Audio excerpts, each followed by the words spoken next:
welcome to my podcast. My name is Jackie K, and this is Sipping with Jack. On this episode, Sipping with Jack, we'll be discussing moon exploration, why we haven't been back since 1972, and so much more. Also, I'll be highlighting the drink of the podcast, which is a lunar landing margarita. This drink is a funky take on a classic margarita, where instead of using tequila, I will be using a blue raspberry vodka, which gives us this blue, vibrant color, y'all. You will love it because it's beautiful, but also it's mad yummy. But now let's get into the episode. Also, a quick disclaimer, this is a conspiracy-based episode, so please remember all of my opinions are my own opinions and should not be taken as fact. But now let's get sipping. Okay, so the first thing I want to talk about is moon exploration. And it's been interesting because there has been a lot of moon exploration, but not as much as you think we have. So to lay it down, the first country to ever visit the moon was actually the Soviet Union. I know some people are like, oh no, it was, America, because they tried to do the space race with the Soviet Union, blah, blah, blah. No, actually the Soviet Union visited the moon in 1959, 10 years before America even got there. And basically, they didn't send humans, they sent robotic rovers, and they sent two of them. One was the Luna 1, and the other one was the Luna 2. Very creative, I might say, but this was the 50s, be it come for their necks like that. The exploration happened 10 years later, which was the first human landing, July 20th, 1969. And it's been our 50th anniversary, which that's kind of funny because I don't feel like anybody really was like excited for it, but I guess that's just me. I'm a nerd, so I get excited about that stuff. But basically, in 1969, America made their trip to the moon, and they actually did it with human beings. And they were able to travel back a couple of times through 1969 to 1972. And they were able to take overall 12 astronauts to walk on the moon. So that was a big challenge, a big, kudos to them for accomplishing that goal. But since 1972, no person has been back. Like, it's been dead, which is very interesting to think about that, but let's keep going to some of these more facts.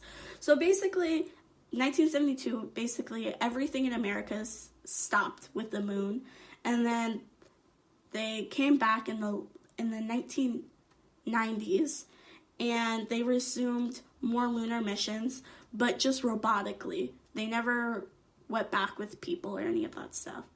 But since that whole space race mission, only 7 countries have put any money or effort into exploring the moon, which that makes it a little more suspicious why nobody's really looking at the moon. Can you imagine? There's been over 200 countries in the world, created, but only 7 has been interested in going back. Oh, okay. So anyway, the most recent visits to the moon, if you guys didn't know, China actually launched some rovers to the far side of the moon. They're actually the first country to actually explore the far side of the moon, which is still weird and suspicious because it's 2019 and America literally sent 12 people to the moon, but they never went to the far side of the moon. But okay, I digress. And then the last notable mission that was sent to the moon was in April 2019, so not that far ago. And it was actually a private company based in Israel successfully launched a spacecraft that orbited the moon, but it wasn't able to successfully land on the moon. I guess there were some technical issues where they couldn't. But as you could tell, that's all the moon exploration we have done. Not just America, but other nations such as Soviet Union, private companies, China. There hasn't been a lot of exploration. And that's a little suspicious. I'm not gonna lie. It's really suspicious to think that, like, our moon is basically in our backyard and everyone's kind of ignoring it. And I know people are gonna be like, Jacqueline, there's just so many other things like money, resources, all of that stuff, which I completely understand, and I am taking account for it, but still, you would think that there would be more effort put into it, since the moon is a big influence on our planet, especially the ocean tides, you know, the daily cycle, like everything. But I guess, you know, I guess it's not that important since only 7 nations have actually put effort into it. So before I get into the reasons why I think we haven't been to space, it's very important for me to lay down some of the treaties they have put in place for outer space exploration, especially for celestial bodies, planets, and the moon. The first treaty that they made about outer space was in 1976, which basically this is a good foundation to understand moon exploration and why it hasn't been that great.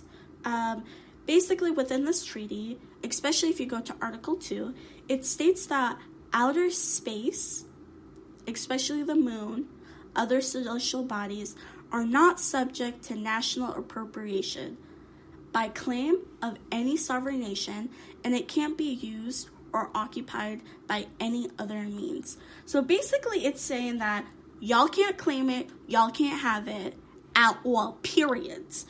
And with that treaty, over 120 countries signed it and amended it. Which it makes sense because this is before even America was able to travel and send humans to the moon. So I think they were like, okay, yeah, we can sign this, we can do this. But in 1979, they enacted the Moon Treaty, which basically is kind of like the Outer Space Treaty, but it goes deeper, more in depth about ownership and all that stuff. So basically, the 1979 Moon Treaty basically states that no one can own, buy outer space ever. So basically, it cuts off anything beyond the moon, anything beyond our celestial bodies within, you know, or grasp.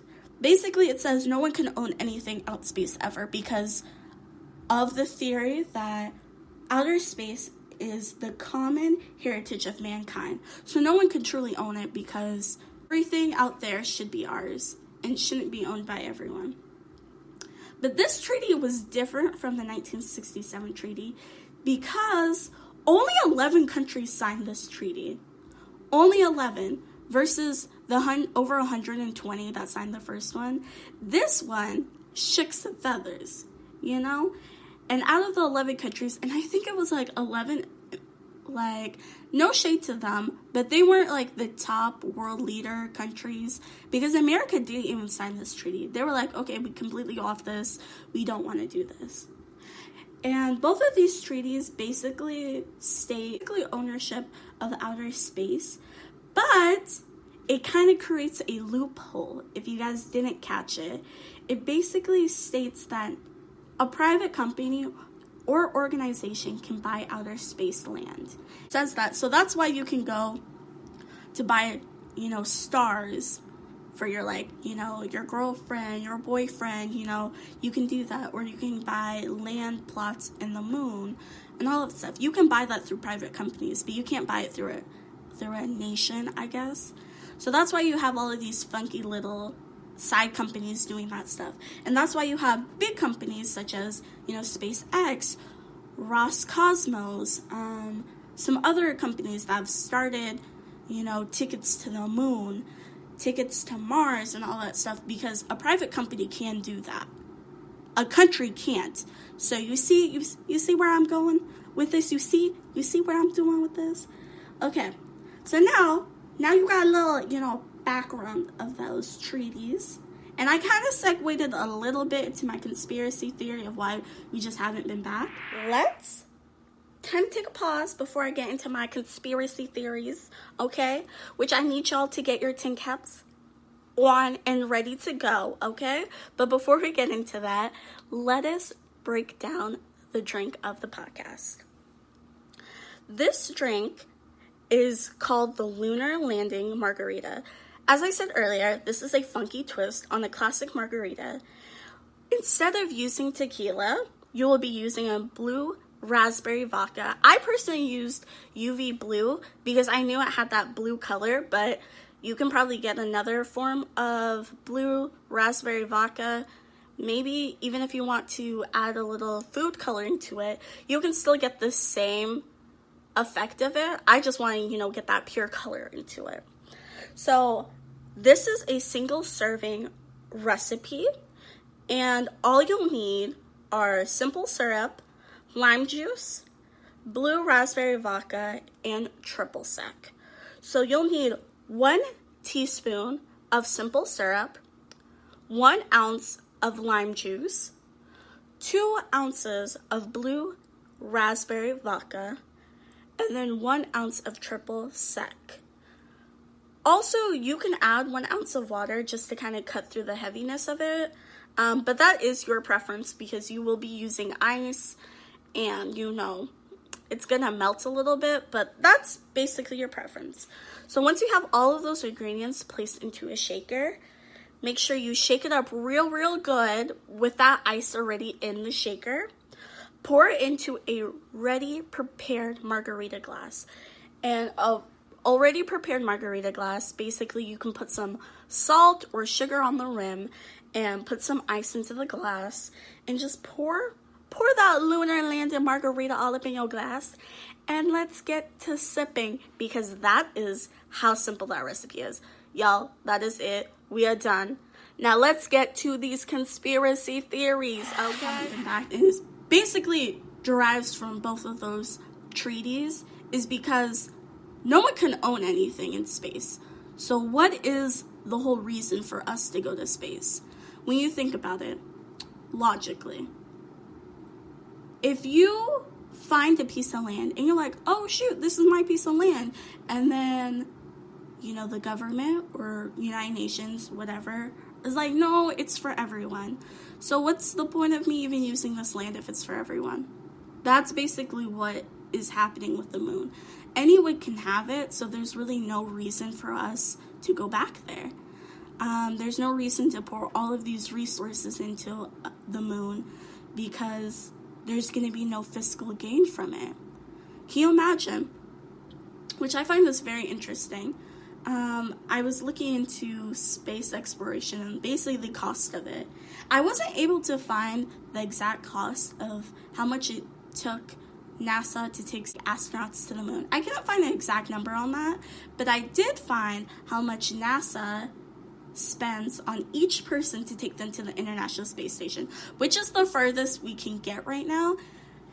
And if you hear the number, you'll be like, dang, I understand they want to save some money, they want to protect their pockets, So NASA pays a private company, this isn't a government entity, but a private company which is called Roscosmos, $81.7 million per seat on their rocket to get an astronaut to the International Space Station. $81.7 million just for one person. So if you can imagine, we're going even further into space and going to the moon. You imagine how much that's going to be. That's going to be so ridiculous. And when they get there, y'all can't really do anything. When you're there, like, yeah, we can collect rocks and we can collect dirt, but we already did that in the early 70s in 1969, so what is the point of doing that again? If there's no point of us going there, creating, a laboratory or a colony there just for the time being so we can explore or understand the moon, is basically useless because they're not going to get a return on that. Because you imagine, I don't know who created the International Space Station, but the International Space Station is for everyone. Majority of countries use it. Like, a lot of big nations use it. So when you imagine if who's going to build the colony up there?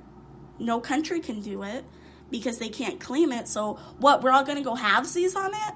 And you can see already how countries don't like each other. And you can see already how America is viewed towards other countries. Literally, we're like a joke to other countries, and it makes me sad. And that's another discussion and another later day of how Americans are viewed around the world. But when you think about it, through that lens of basically any nation that goes to the moon, they can't own it, they can't claim it, they can't really do anything with it and expect a fiscal gain on it. So it's like, what is the main reason for them to even go? Because, okay, America went there back in the 70s. We can just collect their lab data and all that stuff and understand the moon through that. Boom, we got telescopes. You can see what's going up there. You know, what's going on the moon. Clearly nothing. So it's like, okay, so why do we need to spend over $100 million per person to take someone up there and not get anything back from it? And when you really think of that, it makes complete sense why we haven't been back there. Because whose pockets are lined that deep? Well, you know, countries are, but they don't want to waste their money like that. And this was also something that, like, was really interesting when I was listening to this. Basically, if you remember about the treaties, and I'll keep referencing back to those treaties because they really create the storyline of why we haven't been back to the moon or really engaged with that much exploration. And I know people are going to say, satellites. I know, there are satellites. But, like, taking people to space. That's what I mean. Why we haven't really taken people to space, okay? Why we haven't done that. And the reason why there's been so much emphasis or creation of private space companies. Hear me out. This is another, y'all have to hear me out with this. So basically, since we haven't been back to the moon since 1972, there's been a lot of companies created, private companies created to make, you know, spaceships, that stuff, because basically most of the rockets and all that stuff, they're outsourced. They're not made by NASA. They're created by other companies, private entities that are given government loans and all of that stuff. So when you think of that, there's been a boom of those companies recently because they know too that they themselves can have a capital gain off of the moon, right? Capital gain from going to, you know, celestial bodies, going to Mars, going to the moon, because they're not in that treaty. So they could do whatever they want because, hey, who's going to stop them? I'm not represented by any nation. I represent myself, yo. So when you think about that, you have companies such as I said, you know, Roscosmos, who are basically the shuttle taker of astronauts to the International Space Station. You know, you have SpaceX selling tickets to the moon, which are $35 million per person. Child, that money is so dang high, it almost blows my mind. But when I think about it, because I was listening to the press release from Elon Musk, he said it's going to cost about $5 billion just to make the rocket. So I'm like, okay, yeah, I guess you kind of have to make a return on your money. We get it. But I think that's why there's been such a boom on private companies, is because countries know that they can get away with going with private companies versus doing it themselves. So they could save money and just basically hitch a ride. And I think this is such a smart business move when you think about it, because, hey, it's the mindset of like, okay, the person who starts it, they have to put so much effort, money, resource, time in it. But then you'll have someone who's like, okay, I'll just basically ride your coattail and then we'll be fine. And this is the reason why I think this is happening. Because, okay, as I said, SpaceX has been, you know, selling tickets to the moon for $35 million per person, which I choke. I literally just choked after saying that because that's so expensive. But when you think of Roscosmos, which their ticket to go just to the International Space Station is $81.7 million. Wow, okay? I think SpaceX is the Walmart of astronaut, traveling. So maybe NASA, if you're listening, maybe take SpaceX next time because you're going to save, like 50% of your money. Think about it. SpaceX, they're starting to sell tickets to the moon. And there's actually someone who has bought tickets to the moon.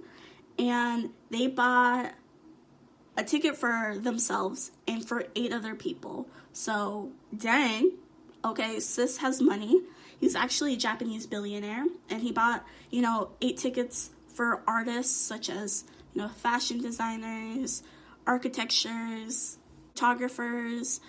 And he was saying he just wants creative people to come with him to view the moon because they'll be able to view the moon in its actual natural beauty versus like other people. So I think that's pretty dope.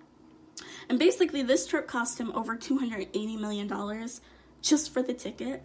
But they won't be able to go to the moon until like 2023, right? But here's the thing that comes really suspicious from that. So basically Elon Musk was like, yeah, we got people going to the moon. We're going 2023. Don't hold me to that, because he basically said don't hold me to that, but they're shooting for 2023. Did you hear NASA comes out literally back in March, I believe. They're like, yo, we're gonna go back to the moon and we're gonna take people. But you know when they're gonna go back? 2024. How convenient is that? Like literally right after SpaceX was like, yeah, we're gonna do this. We're gonna do it real hard. And then NASA's like, oh yeah, by the way, we're gonna go to... You know why? Because they can use SpaceX's spaceships. Because if they see SpaceX successfully do it themselves, they could just buy a ticket on their dime and be like, okay, hey, we'll just buy a ticket and we can just take our people up there, because already they're being slaughtered with these prices with Roscosmos, 81.7 million, girl, and SpaceX is offering 35 million per person. You know they're gonna catch up on that. So I think the main reason, as I said earlier, it's just basically greed. They don't have money and they don't have the time or the resources to put into something that they can't claim or can further themselves. So that's why all of these bigger companies, such as these private companies, are doing the thing, doing all of the work that basically NASA and all of these other space organizations, especially government organizations, should be doing. But they're having all of these other small private companies do the work for them because they can enable this loophole of having these private companies go there, start colonies, do all that stuff because, hey, it's easier work for them. Well, it's easier work for NASA not to put all that work in because basically they can just buy a ticket and ride that wave, which really bothers me and annoys me because I feel like if NASA is still a government, organization, I'm paying taxes. Like, girl, I want you to know all you can know about space. I just feel like if you really listen to everything and understand, exploration and these different treaties, you can definitely understand why we just haven't been back. I always originally thought that it's like, oh, the reason they haven't been back is maybe like they found aliens or they found something crazy or like they've just never been there. And that's also, a conspiracy theory about the 1969 landing where they basically say we never been to the moon. That's why we can't go back to the moon because we've never been there before. I as I said earlier, still kind of collecting my own thoughts about that. But when you think about it, there is no purpose for us to go back to the moon truly because we're not going to build houses there. We're not going to have, amusement parks. We're not going to, have tourism there. So what's the point of doing anything with it? And I think that's kind of the mindset of these, bigger nations, especially bigger nations that have the funds and the resources to put effort into all of this technology to be able to sustain being on the moon. It's just like for them, what is the point? Because at the end of the day, they can't do anything with it. They're just like, okay, well, everyone can have it, so what's the point of me putting in that money for everyone to use? Yeah, that's just basically it. Like, I'm not going to shelf out this money and know that another nation's going to be like, I bet I'm going to use this too, when they didn't put any money or effort towards it too. So that's just basically my thoughts of everything. I'm going to be super honest. If it came off very ranty and just super tin hat-ish, is because it's just conspiracy theories, because we don't really have hard evidence. There was actually a part in the documentary I was watching basically talking to a former employee of NASA, basically saying that they just lost interest of it. Like, when they went to the moon in 1969 to 1972, they learned as much as they could. So basically for them, there's just no reason for them to go back. And I think that is a little true, but I guess to think that it's just like it's not that important kind of makes me think that there's more things underneath, and that's what caused me to dig a little bit more and to understand, yeah, it's basically because of money. Like, that's the only reason we haven't been back. And, you know, if you want to see an example of something like that, just look at Antarctica. Fun fact, the Moon Treaty was actually based off of the Antarctica Treaty, and you could see Antarctica, nothing is going on there. Nothing. And I remember talking to someone, and they were like, well, it's just ice. But it's like, the Arctic right now is being excavated for resources by multiple countries because they can own pieces of that. So Antarctica isn't being touched because they can't do anything with it. I want to throw this back to everyone else. Do you believe it's because we never been to the moon and we just aren't capable of going back? That's why we just haven't been back. Or do you really think it's just because of all of these, you know, politics, bureaucracy, greed, and all that stuff, which I really feel like it's just greed.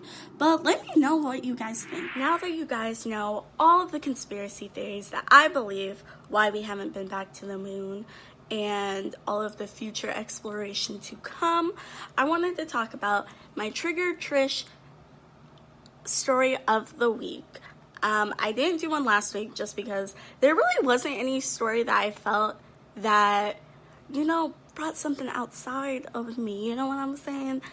But this week there was something, and it's interesting because I did talk about it last week, but I wasn't that like frustrated with the story at all. And the story is Kevin Hart's crash.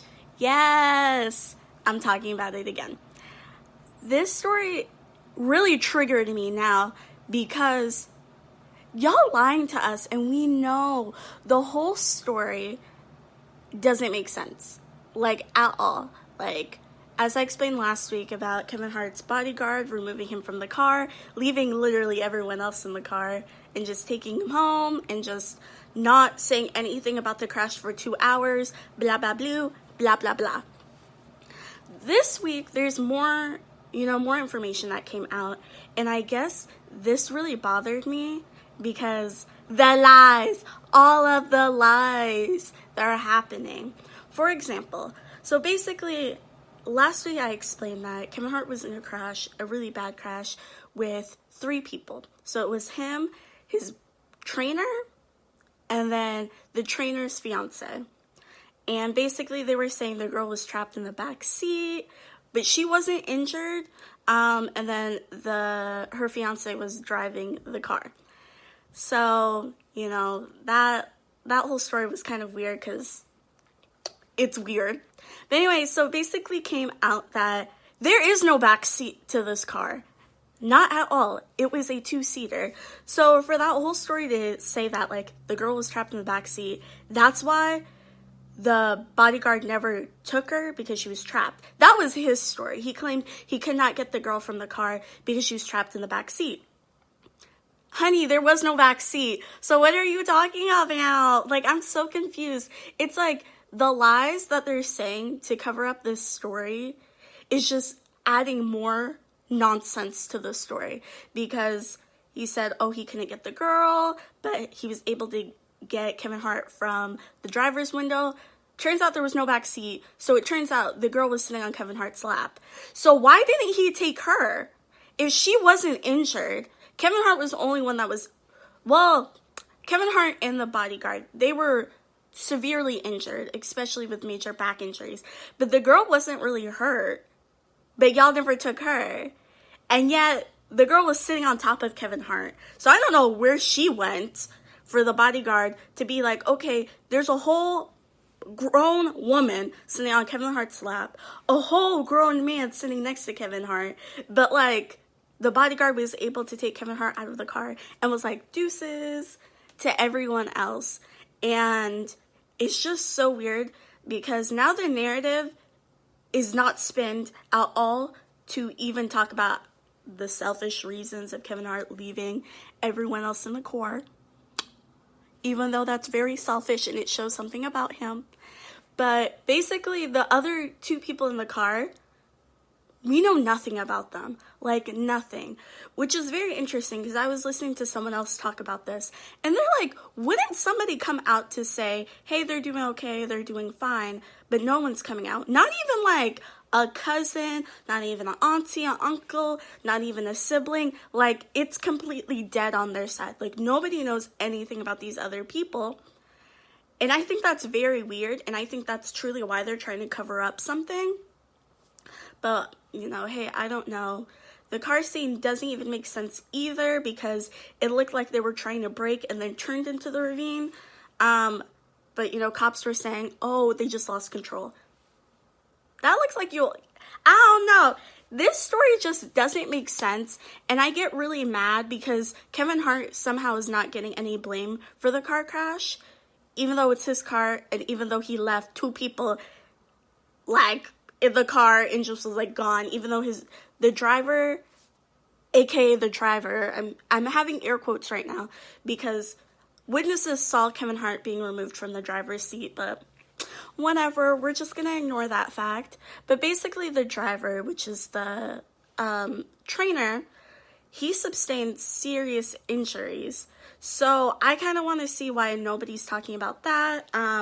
Also, sources are coming out saying that people who called 911, because it wasn't Kevin Hart or the bodyguard or anybody on Kevin Hart's side of the story called 911, and somebody called 911 and the bodyguard was there getting Kevin Hart and he went off at the person like, why would you call 911, blah blah blah, blah blah blah. So this story just seems very off and weird, and I think it's kind of suspicious that Kevin Hart, as I said earlier, that he isn't getting any of the blame, but he should be. And also I was listening to a story on the news where they're talking about how dangerous these cars are and how they should start changing the laws for it. No, boo-boo! It's not because of the car, it's the person who's driving it, truly. And whoever was driving it, which I really do truly believe it was Kevin Hart, it wasn't the trainer. Oh, I don't know, or the thing is, the story just doesn't make sense, and we need to stop changing the story to be like, oh, whoa, it's Kevin Hart, but it's like, he did some pretty crappy things within this storyline, and all I'm just saying is, look at Aniko's face.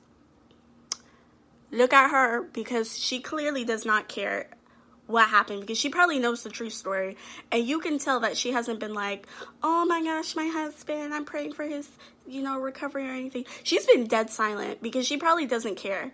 I think she's been through too much, let's not forget Kevin Hart did cheat on her birthday while she was pregnant, so I think she was just kind of over it, because I feel like he is a strong liability to his family and to himself, and I feel like, just listen to everyone around him. Just hear what people are saying, and people are truly not saying anything, because I think people really, well, there's some people like, The Rock and other people, but like people who are truly like his family, friends, they ain't saying nothing, because I think they're over it too. But anyway, that was my Trigger Trish story of the week. I hope you guys liked this podcast. This is something truly different that I wanted to do because, as I said, my podcast, we're going to be talking about everything and anything, and especially that entangles conspiracy theories and, popular topics, religion, fashion, beauty, like all of that stuff. And I feel like this is just a gateway into opening more doors. So tell me what you guys thought about this podcast, and what are your own feelings about the whole moon conspiracy theory. I'm definitely gonna leave the moon landing in 1969 to another podcast. I'm still trying to develop my own true feelings about it. Like, I'm not gonna lie, as I said earlier, I've been watching some moon documentaries. Some things are making sense, but some things don't add up. So I'm just like, you know what? I'm gonna save that when I have a little more information, feel a little more confident to talk about. But thank you again for watching, and thank you for supporting me. And don't forget to follow me on my Instagram, which is called SippingwithJack. You'll be able to also see the recipe of the week on there and instructions, basically how to make it. So follow my personal Instagram, which is Jacqueline WK. The information will be linked down below. And I will see you guys next week. Don't forget to keep on sipping, y'all.